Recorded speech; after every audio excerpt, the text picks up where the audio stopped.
এবার এবার এসো আমার প্ল্যাটফর্ম ভাই, হ্যাঁ প্ল্যাটফর্ম সেল সেল হবে ইনশাআল্লাহ হবে। তার আগে একটা শায়রি বলবো। হ্যাঁ হ্যাঁ তুমি সেলটাই বলো, সেল বলবো। হ্যাঁ সেল সেল সেল সেল হরিক মাল 10 টাকা, যা নেবেন মাত্র 10 টাকা। কোনো কম হবে না, কোনো বেশি হবে না। ও দিদি ভাই, ও দাদা ভাই, দূরে দাঁড়িয়ে কি ভাবছেন? আসুন দেখুন, আর দেখলেই যে কিনতে হবে এমন তো কোনো কথা নেই। দেখাশোনা একদম ফ্রি, আর কেনাকাটা আপনার ব্যক্তিগত ব্যাপার। দেখে যদি আপনার ভালো লাগে, আপনার মন চাইলে আপনি তখন কিনবেন। এসে পড়েছে মেটিয়াপুর থেকে একদল শিল্পীর পৌঁছার গাড়ি। চলো পরবর্তী আমাদের এলাকার ছেলে, আমাদের जूनियर हबीबुर रहमान इसके राजा, छोटा पैकेट में एक बड़ा धमाका। जनाब इसके राजा, आइए सुनते हैं उनका सुरीली आवाज। এর আগে মশলা মুড়ি দিয়েছে, এবার ফুচকা দেবে নাকি? চলি হানিফ ভাই তাড়াতাড়ি চলে আসুন।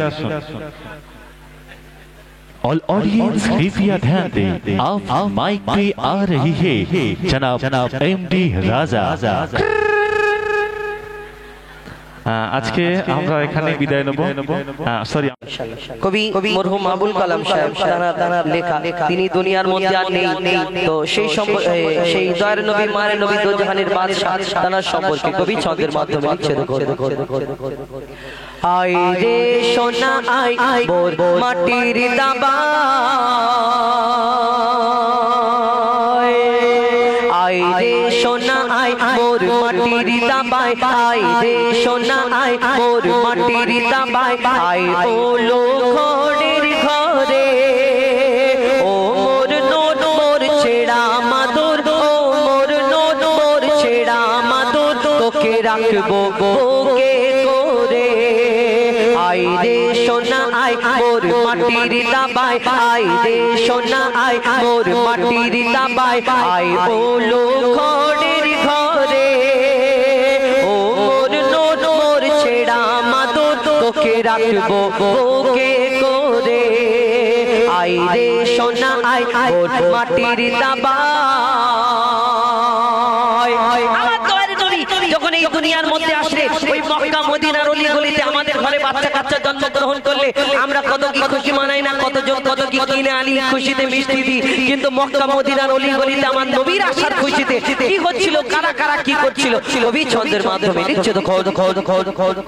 মক্কা মদিনার অলি গলি মেহফিলে মুহাম্মদ বসে